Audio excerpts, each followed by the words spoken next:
So ನಮಸ್ಕಾರ ಎಲ್ರಿಗೂ. Intermittent fasting day 2.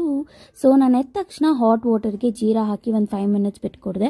So ನೀವು ಬಾಯ್ಲ್ ಮಾಡಿನೂ ಕುಡಿಬೋದು, ಇಲ್ಲ ಈ ಥರ ಲೈಕ್ ಹಾಟ್ ವಾಟರ್ಗೆ ಹಾಕಿ ಒಂದು 5 ಮಿನಿಟ್ಸ್ ಬಿಟ್ಟಿನೂ ಕುಡ್ಬೋದು. ಸೊ ನಾನು 1 ಗ್ಲಾಸ್ ಫುಲ್ ಕುಡ್ದು ನಿಮಗೆ ಟೈಮಿಂಗ್ಸ್ ತೋರಿಸಿದೆ ಎದ್ದೊಳಕ್ಕೆ ಲೇಟ್ ಆಗಿತ್ತು ಅಂತ. ಸೊ 10 o'clock ನನ್ನ ಈಟಿಂಗ್ ಅವರ್ ಸ್ಟಾರ್ಟ್ ಆಗುತ್ತೆ. ನಾನು ಉಪ್ಪಿಟ್ಟು ಕರ್ಡ್ ಜೊತೆ ಲೈಕ್ 1 ಕಪ್ ಕಾಫಿ ಕುಡ್ತಿದ್ದೆ. ಆಮೇಲೆ ಈವ್ನಿಂಗ್ ಸ್ನ್ಯಾಕ್ಸ್ಗೆ ಏನೂ ತೊಗೊಂಡಿರಲಿಲ್ಲ, ಕಾಫಿ ಕುಡ್ತಿದ್ದ ಕಾರಣಕ್ಕೆ ರೀಲ್ಸ್ ಎಲ್ಲ ಶೂಟ್ ಮಾಡಿ ಲಂಚಿಗೆ dal, white rice and pickle ತೊಗೊಂಡಿದ್ದೆ. ಸೊ ರೈಸ್ನ ಕಂಟ್ರೋಲ್ ಮಾಡಬೇಕಂತ ಅನ್ಕೊತಿದ್ದೀನಿ, ಬಟ್ ಟೈಮ್ ಸಿಗ್ತಿಲ್ಲ. ಆ್ಯಂಡ್ 4 o'clock ಹಂಗೆ ಕಾರ್ನ್ ತಿಂದು ನೈಟ್ ಡಿನ್ನರ್ಗೆ potato fry and white rice dal ತಿಂದಿದ್ದೆ. ಸೊ 1 hour ವರ್ಕೌಟ್ ಮುಗಿಸಿದ್ದೆ. ಆ್ಯಂಡ್ ಲಾಸ್ಟ್ ಶಾರ್ಟ್ಸಲ್ಲಿ ಆಲ್ರೆಡಿ ನನಗೆ ಟ್ರ್ಯಾಕ್ ಮಾಡಿ ನಿಮ್ಮ ಕ್ಯಾಲರೀಸ್ನ ಅಂತ ಹೇಳಿದ್ರಿ. ಸೊ ಅದ್ರ ಸ್ಕ್ರೀನ್ಶಾಟು ಆ್ಯಡ್ ಮಾಡಿದ್ದೀನಿ.